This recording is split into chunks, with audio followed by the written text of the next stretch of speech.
Tonight, Sutter County is bracing for another round of wet weather. This after rising waters closed roads and caused evacuation orders in some parts of the county last week. ABC 10's Devin Truby is live with a look at how people are preparing. And Devin, I know the big concern is possible flooding.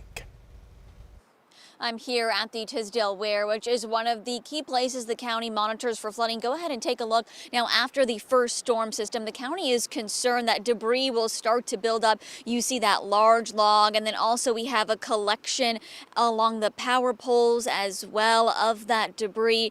I spoke with the county about what they're preparing for. The Sacramento River is running high through Sutter County.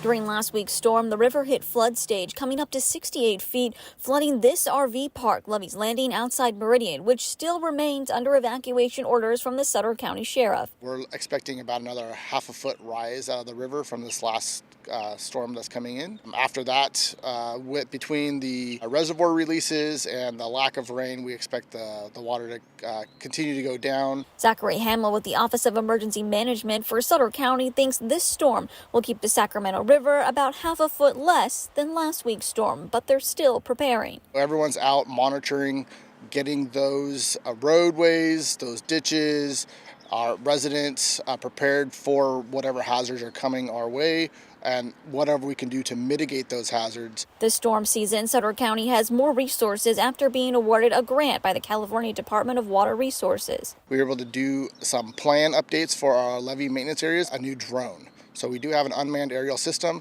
that allows us to inspect levees and monitor water and river levels while not putting anybody in harm's way. You can see the department using it here today at Tisdale Weir, checking on debris buildup. It's one of the main areas of concern for the county, along with Pass Road and Lovey's Landing RV Park.